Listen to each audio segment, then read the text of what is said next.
Civil War is a bit too modern for me. I like the really old stuff. But the idea of this presentation was to give a little more context to this place. There's a lot written about the Davidsons. Some of it is actually confusing between them, but there's not as much about connecting the pieces of what went on here in this area. So I brought along some documents as well for you to look at, some show and tell items. These are original documents from the 1700s. So as I tell the story, my lovely wife, Kim, is here. She would be glad to pass around some of these documents and let you have a look at them. And they're in various ways that they're part of the story. So we'll get through those as we go along. So when you see one of those marks, I don't actually know how bright this is going to be. We have a bright sunny day right now. But when you see one of these marks in the presentation, it's a reminder that there's something on that slide that relates to one of those real items right there.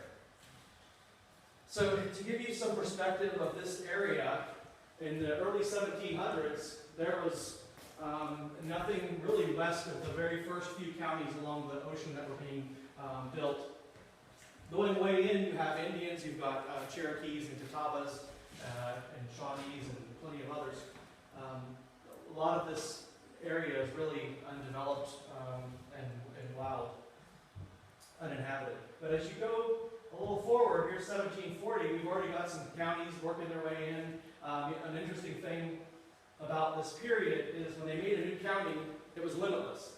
So that county of Craven was that block there and everything that way. So, because they really didn't know how far it went. So then you get up to 1760. This is a period, there's a great migration that occurs from Pennsylvania and Maryland, where their frontier up there was getting attacked by Indians left and right. They have harsh winters. Land is getting more expensive as more and more people show up. And so there's this great wagon trail that goes down from this area into Salisbury in present-day Rowan County. And you see Rowan is just formed there, and it goes that way. So Rowan County was probably the biggest county in the country. It included present-day Tennessee, parts of Kentucky, everything that way. And then down here, everything was Anson. So you go to 1775. Now we have Mecklenburg. Mecklenburg was formed in 1762 to 63. Tryon County, once again, going everywhere that way. Tryon County no longer exists. They split it into Lincoln and Gaston, and then Rowan still is giant. So it's an interesting thing when you're looking through old documents and even court records from the 1760s and 70s. It'll say Rowan, a lot of times it'll say Salisbury District, and it's actually here, because that was part of the Salisbury District. So when you had a court case, you had to get on your horse and buggy and go all the way up to Salisbury, which was kind of a pain. So then you see why they formed a local county, Mecklenburg, and now you can just go to Charlotte for your court needs. So then going into 1780, you work your way, you just see there's more and more mountains being carved out into counties, and then 1800, 40, and 50. And so that's kind of the period of this story. I brought along the 1800 federal census and the 1850 census, and that's how we get the information that we know about the Davidsons, the plantation, what kind of operation they had, and how many inhabitants there were. So let's talk about some of these early pioneers. A couple of really notable people that you ought to know about, if you haven't heard of them, are King Hagler and Thomas Spratt. In the 1740s, actually 1749, he was supposedly the first white man across the Yadkin River. We know that's probably not true, but he made it all the way down to present-day Fort Mill. He actually formed an alliance with the Catawba Indians. So you notice the Catawba River over here is named after the Catawba Indians. They were a pretty gentle people compared to the Cherokee and others up north, which really fueled a lot of as they formed an alliance, that fueled a lot of people feeling like it was safer to move down here than it was in Pennsylvania. So King Hagler, he was actually Chief Hagler, but when he heard about the King of England and he had all this power, he wanted to be king. So he changed his name to King Hagler. So he had kind of an alliance with the early pioneers, including Thomas Spratt. But the Chief Justice of North Carolina heard about this, Peter Henley, and he wanted to make it official.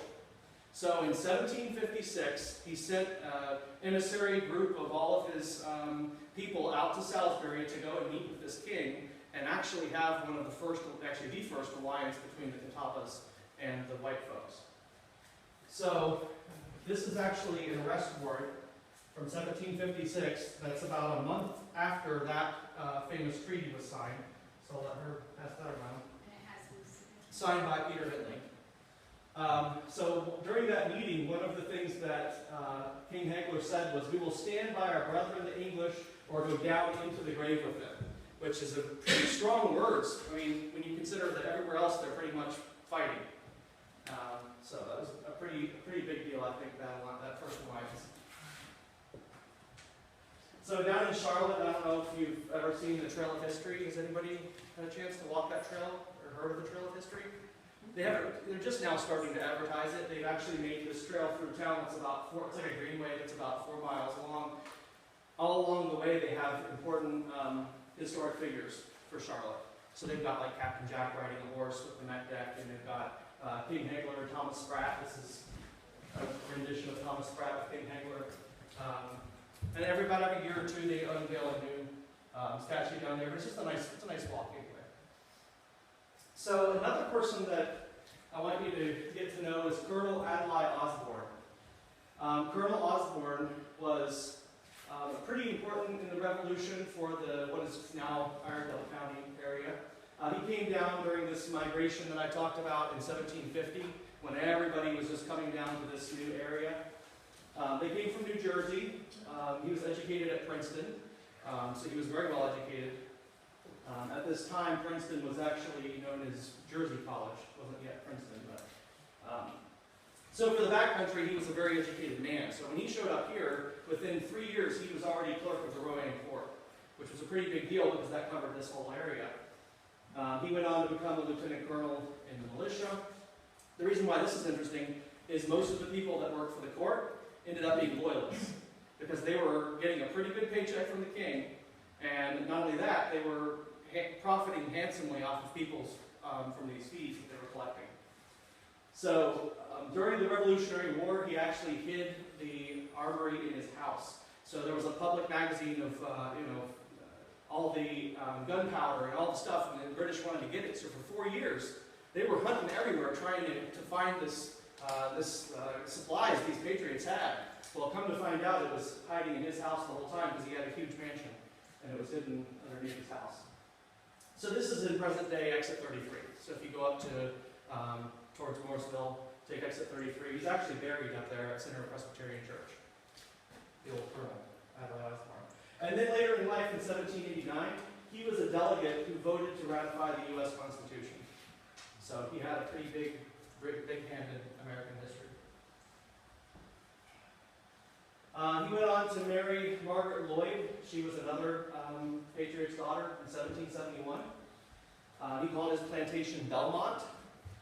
It was a huge plantation. We don't have any pictures of it, but we know it was over 4,000 square feet.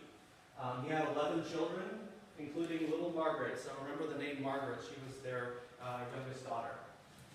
These kids grew up in incredible wealth. Their home was so big they are said to have had a second-floor ballroom. And just picture that in this area where people have two-room log cabins, mostly. So let's talk about the Davidsons. So there's a lot of confusion around the different Davidsons. People often interchangeably say this one did that or that one did this. But we'll talk about a couple of them here. So General William Lee Davidson, he is the war hero of Cowan's Ford who died, who was shot off his horse in that battle in 1781. So he is the Davidson that the town of Davidson is named after in Davidson College. Then there's Major John Davidson, who was a blacksmith, neck deck signer, and owner of Rural Hill. So this is his property originally that we're on. Rural Hill that you passed on the way in was his home that he built. And then there's different rumors about them being brothers, but they're actually cousins removed. Their families both come from Ireland by way of Pennsylvania, but they are different families. And then Robert Davidson, who is the son of Major John of Rural Hill, and this is his home. This is the home that he built. So kind of a bunch of those things. So I'll pass around some more. So here we have, this is an arrest warrant for a gentleman for trespassing. This is from 1788, and it's signed by the Colonel Adlai Osborne as clerk of the Rowan County Court. And then, to give the Davidsons some love, this is also a summons for John Davidson to testify against Andrew Allison in a suit between them, the dependent then and there to be found. So that doesn't tell what the charge is, but that's from 1774, so it's before the Revolution.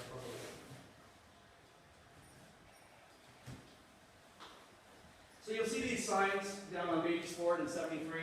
So this one is for William Lee Davidson. He is a war hero who was shot in the Battle of Collins Ford.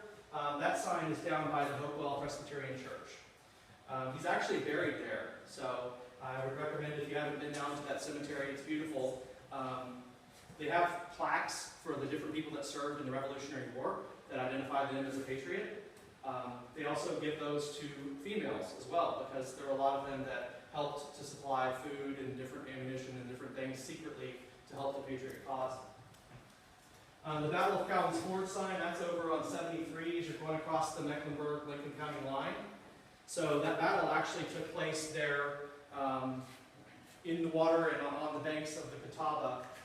That's where he was shot. I have a picture right here, a painting of the crossing of the British coming across, and this is what they were trying to prevent. But to be fair to Davidson, they had 900 men, and the British had 5,000. So wasn't much that was going to happen there. The legend is that he was leading the charge of people to get to this point up here, and that he was shot off his horse right at the water's edge.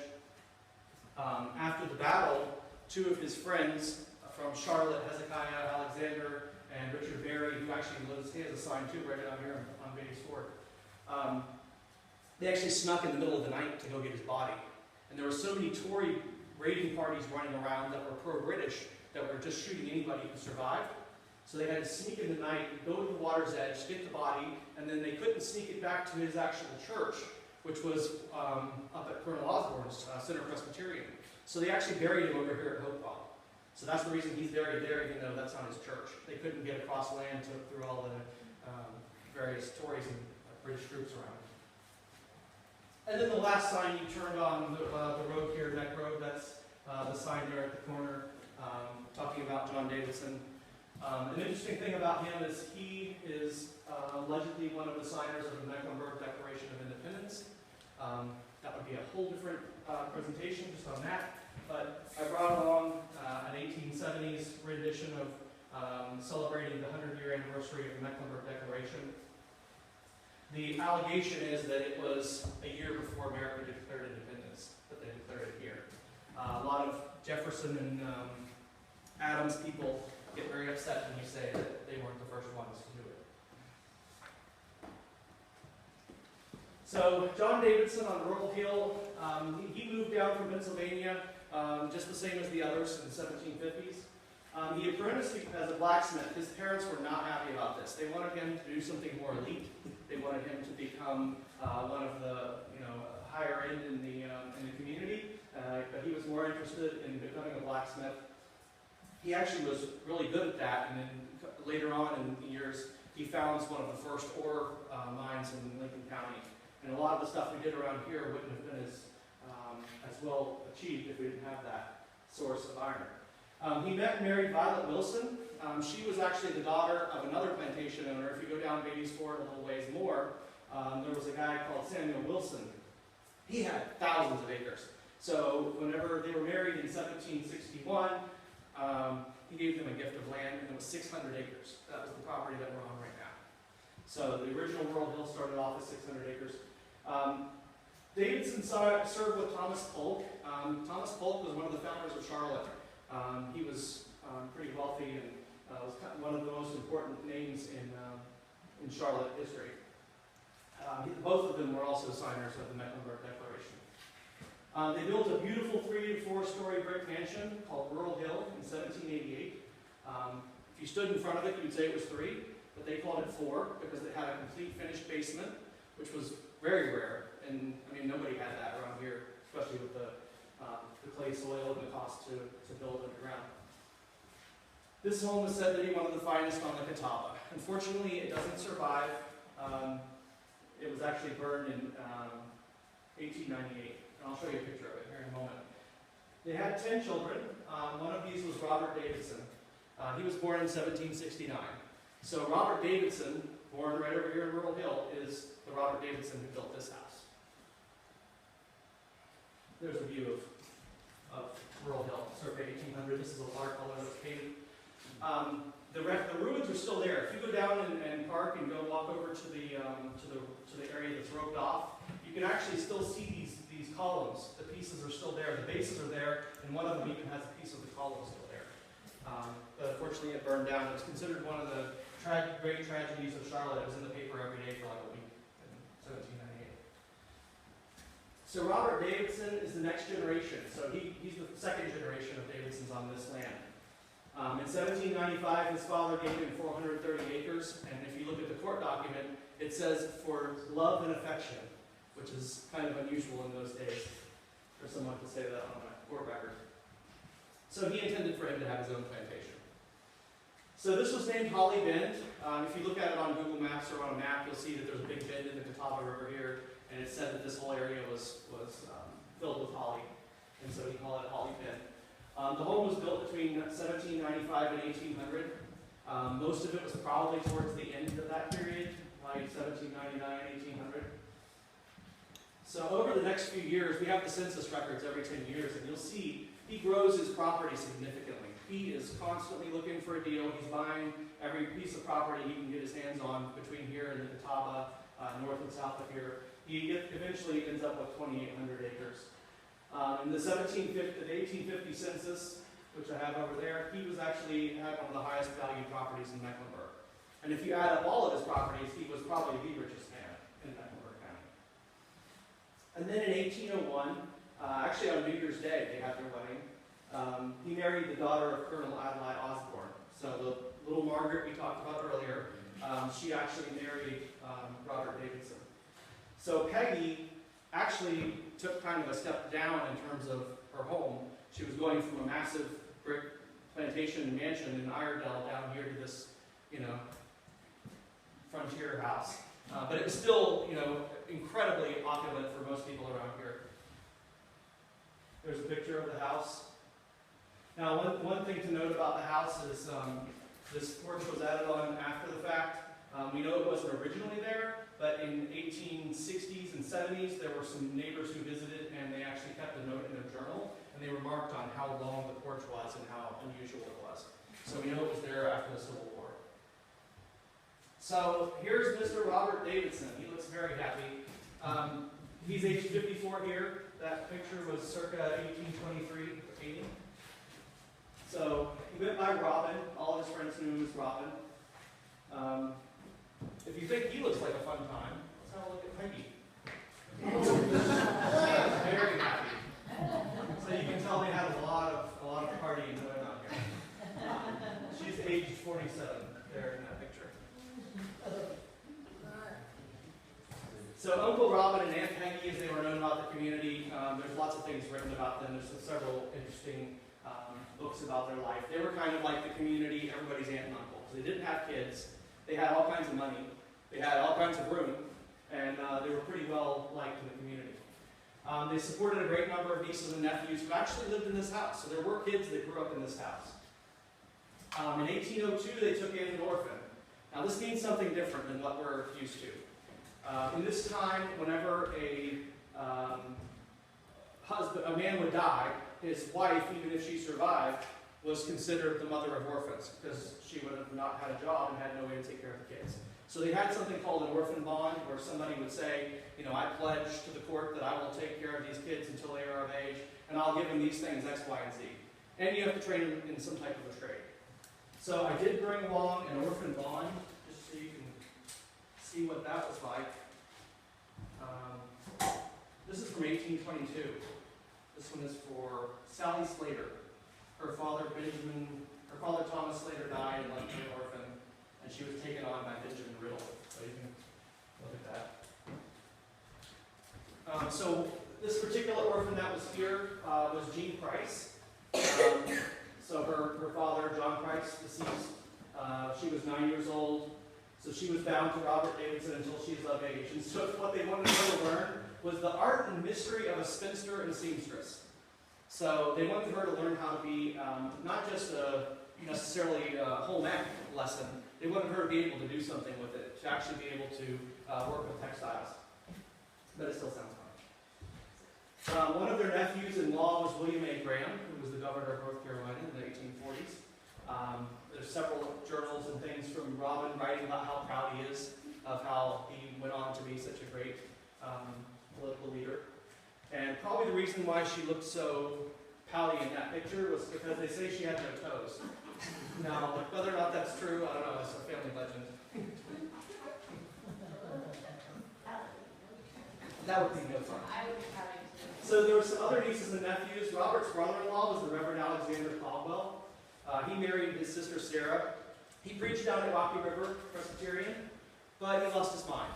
According to the church, he had become deranged. In 1797, they actually removed him from the pulpit because he was saying crazy things to his congregation. They had a jury trial to find his state, and then this is an actual quote from the court records. They do believe